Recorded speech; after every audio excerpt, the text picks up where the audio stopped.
So, in this video, I'm going to tell you about the advantages of owning a house. You usually get a lot of information on the risky part of owning a house, but usually you don't get an information of what are the benefits of owning a house. So, actually, there are a lot of benefits of owning a house. So, actually, so this is not a financial advice or anything. So, but it's simply my opinion, but I've through many months I have collected the data and I thought in the different directions, and then I came up with this video. So this video is not for the people who cannot afford to own a house, and also not for the people who do not at all want to own a house. But this video is for those people who are still hesitating, who are in the position of owning a house but still hesitating due to the a lot of information available regarding the risky part of owning a house. I have actually divided these benefits into two parts. So first part contains few points, and then second part contains a few points. So the first part is actually regarding the financial benefits, right? Actually, you can get this information quite easily in the internet. But the second part is spiritual part, like spiritual benefits. I mean, I didn't mean to keep the name as spiritual, but because these points are mind blowing, I named it as a spiritual benefits because they elevate your spirit and an alertness. So how it is going to be a beneficial by owning a house? So stay tuned for that. And so let me start with the first part. In the first part is financial benefits. The first point is equity buildup. So what do you mean by equity buildup? 99.9% of people who own a house or buy a house or build a house, they do it by mortgage, right? Mortgage payments. So by doing so, you are fixing yourself to invest in an asset regularly every month. So it's almost like equal to your investing in stocks. So for example, there are a lot of apps through which you can invest in companies. So for example, like eToro. So what you do is, so you can simply follow some successful profile, and then you can also fix program the recurrent or regular investments in those apps. So this is what you are doing by mortgage based, fixed rate mortgage based, owning a house or buying a house. So you are fixing yourself to invest in your own asset. So in this, because this video is entitled to the benefits of owning a house, so I always call as an asset, right? So yes, of course, actually whether a property becomes a liability or asset, it depends on how you actually convert it. The second point is stability, and of course security.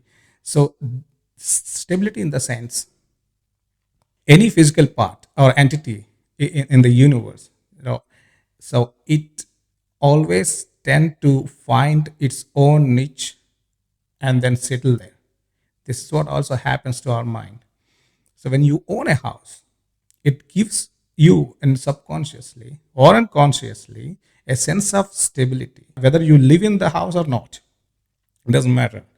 But the thing is, once you have your own living place, right, a house, that gives you a sense of stability in your subconscious mind. That's very important. That gives you a sense of relaxation because yeah, that means like at any point of time in your life, you can go there and settle, right? You can go there and live.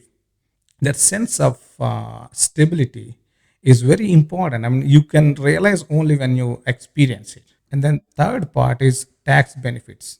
You have a lot of tax benefits, which actually even I don't know. But how many of you who are uh, owning a house or really consulting a professional tax advisors when they file tax returns. I think it's rare. So because there are plenty of tax benefits on the maybe the property tax or on the fixed rate mortgages, the interest that you pay. They also have some tax benefits, but you really have to consider this before when you file the tax returns. It is always advisable to take a professional advisor, tax advisor. And the next point is asset appreciation.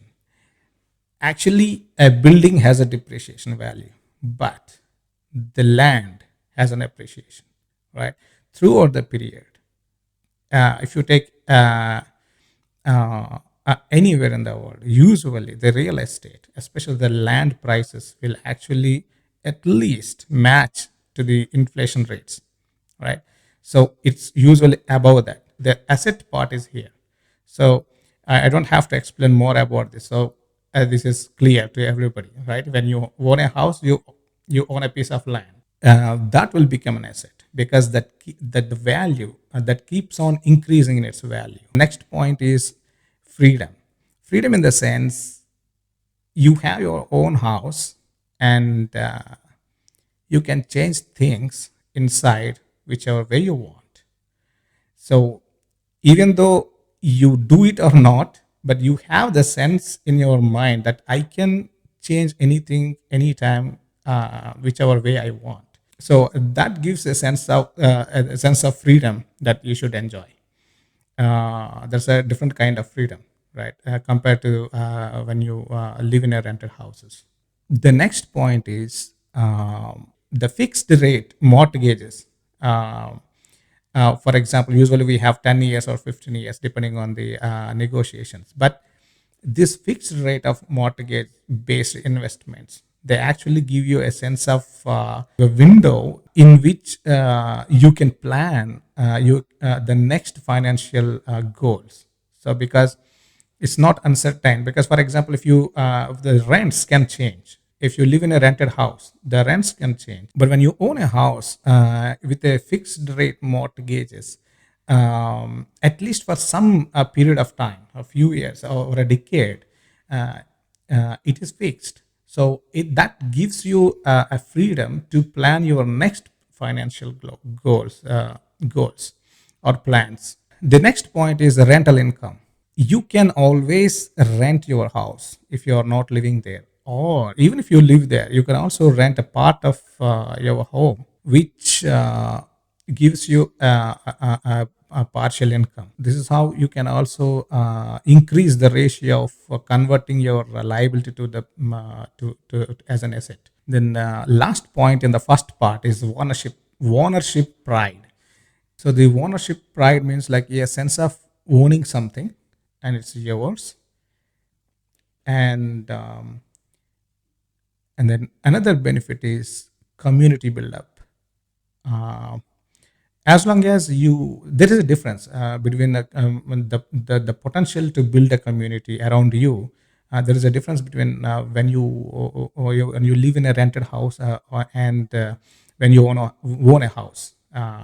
It definitely makes a difference. So because over the period of time, people around you, they know that you are going to live, this is yours. So the tendency to make relationships increases rather than making problems. So this is also a part of asset, right? These are the points which come under the first part, that is financial benefits. But let's get into the second part, the spiritual benefits. So this is very important, and it's really actually mind blowing to me, and it's a little bit deep in the sense uh, if people should think beyond the temporary financial benefits or temporary financial risks when you own a house. So let me tell you the first point. So first thing is alertness. Owning a house increases your alertness. That means you have to take care of your premises. So you are responsible for whatever happens in your premises. You have to be thoroughly up to date with the government regulations, whatever, every time. So even the protecting your house, you always look in and around, you observe everything, if everything is fine or anything needs to repair everything. So this looks like a risk, but this is actually makes you alert every time the state of your alertness a bit increases when you own a house. I mean, it's actually tremendous difference. The alertness is completely opposite to the laziness. So wealth is directly proportional to the alertness. So the laziness doesn't come along with the wealth. So when you really have a growth mindset, you should be all come to the state of alertness every time. So that owning a house gives you an opportunity to become alert every time, and that alertness gives you more energy to think of other wealth creating opportunities or wealth creating streams, right? This doesn't show you direct benefit, but it's like indirect benefits which you can't perceive instantly, but that gives you a very good impact in the longer period of time. And second point, you elevate your living standards, and also if you have kids, you also elevate their living standards. That means once you elevate the living standards, your mind works to protect those standards, so you work a bit harder, which is good, right? um, the kids who actually were grown up in their own houses, they also sense the freedom, and they are habituated for that freedom and that kind of standards. So when they grow up, they also develop subconsciously the mindset to build another one, right? That is asset. So because yeah, my grandfather built a house in which my dad lived, and my dad built a house in which I lived, and now I built a house which my kids are living. So that legacy continues, and that also adds up to achieve a little bit, elevate your standards and elevate your hardworking attitude. So this is the second point. And the third point, this is very interesting. Um, Most of the people say don't own a house because that's not an asset, it's a liability. Yes, there is a risk involved in buying a house, owning a house. But if you really have a growth mindset, right, I always suggest, if you have a chance, to go for it. Because uh, see, most of the people they get ready to take risks even by quitting their jobs and trying something else, many things, different things. It actually, that is hundredfold higher risk than owning a house. So buying a house is a calculated risk, and the risk is actually shared by banks and you. But if when you quit your job and you're trying something, all the startups, different startups, there is no guarantee for that. There are more, that is more riskier than what you actually risk to buy a house. When you quit your job, no one is going to share your risk, right? You are the 100%, you are that is your responsibility to bear all the risk by losing your job, or trying something else by quitting your job. But people or they're ready to take those risks, but not ready to take the relatively smaller risk by owning a house. I didn't understand why. This is of course a risk, but if you really have a growth mindset and if you want to leave a comfort zone and make yourself in an uncomfortable situation by being always alert and leave your laziness and be up to date with everything, so owning a house is a good exercise to experience, right? And the last point is even more important, that is, by owning a house, you also contribute to the society, growth of the society. Let me put it in this way. Usually, people want to own a house mostly when they have kids. Mostly, I'm not saying universally, but mostly.